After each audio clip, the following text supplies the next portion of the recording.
In 1948, an unusual and eerie discovery was made on Somerton Beach, near Adelaide, Australia. The body of an unidentified man was found lying on the sand in a peaceful, almost serene manner, as though he had simply fallen asleep. His death seemed unremarkable at first, with no obvious signs of injury or trauma. Yet what made this case one of the most intriguing unsolved mysteries in modern history were the strange and cryptic clues left behind. The man had no identification, no wallet, and no personal belongings. Even his clothes had labels removed, which was an odd and suspicious detail. What followed was a decades-long investigation filled with puzzling clues, most notably a scrap of paper found in his pocket with the words Tamam Shud, which means ended or finished in Persian. This clue, along with several others, left investigators and the public stumped for answers. Who was the Somerton Man and how did he die? It all began on the morning of December 1st, 1948.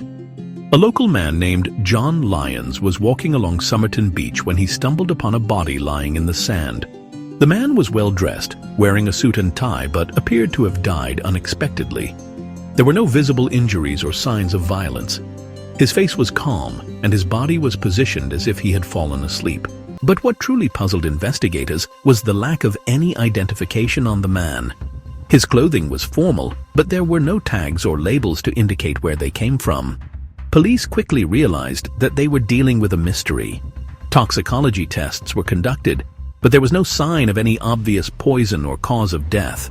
It was as if the man had simply died without any explanation. To this day, his true identity has never been discovered. Among the strange discoveries found near the body was a small scrap of paper with the words Tamam Shud written on it. This phrase, meaning ended or finished in Persian, seemed to offer some sort of message. Investigators followed this lead, and it led them to a copy of the Persian poetry book Rubaiyat of Omar Khayyam. This book was found in the glove compartment of a car parked near the beach. The book itself seemed normal at first, but when opened, it revealed an intriguing cipher written inside. The cipher was a sequence of letters and numbers that appeared to be a code, possibly offering a clue to the man's identity or the circumstances surrounding his death. Investigators believed the Tamam Shud note and the cipher were deeply connected to the case, but they were unable to decipher the message or figure out its true meaning. The book, Rubaiyat of Omar Khayyam, is a famous collection of Persian poetry that has been widely read and studied for centuries. But the particular edition found by police contained a mysterious code.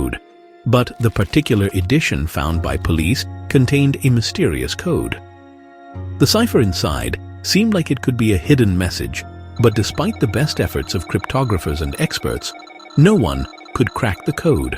The contents of the book raised many questions. Could this book be a clue to the Somerton Man's identity? Or was it part of some secretive operation, such as espionage? The book's connection to the Persian phrase Tamam Shud and the code inside suggested that the man might have been involved in something much more mysterious and perhaps dangerous than a simple death. However, without a breakthrough in understanding the code, the case remained frustratingly unsolved. Over the years, numerous theories have emerged regarding the identity and death of the Somerton Man.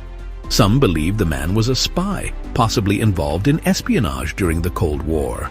The cryptic clues, the book with the cipher, and the mysterious circumstances all seem to fit with the idea that the man could have been involved in some covert operation. Could he have been assassinated? Was he a foreign agent who had been sent to Australia for secret purposes? Others speculate that the man's death was the result of a poisoning.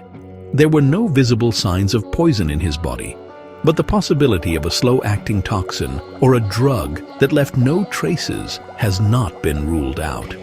Some even theorize that the Somerton Man could have been part of a secret cult or religious ritual, using the book and the phrase Tamam Shud as part of a larger, hidden meaning.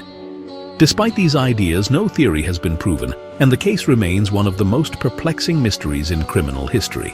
The identity of the Somerton Man still remains unknown, even after decades of investigation. Advances in DNA testing in recent years have suggested that the man might have had living relatives, but no one has ever come forward to claim him. The cryptic book, the Tamam Shud clue, and the mysterious cipher have never been fully explained. Was the Somerton Man involved in a secret operation, or was his death simply the result of a strange and tragic accident? What makes this case even more intriguing is the fact that no one has ever identified the man, and no new information has surfaced in recent years. The mystery of his death continues to captivate those who study unsolved crimes, and for now, it seems that the Somerton Man's story will remain one of the greatest unsolved puzzles in modern history. Thanks for watching. Like and subscribe for more content, and see you in the next one.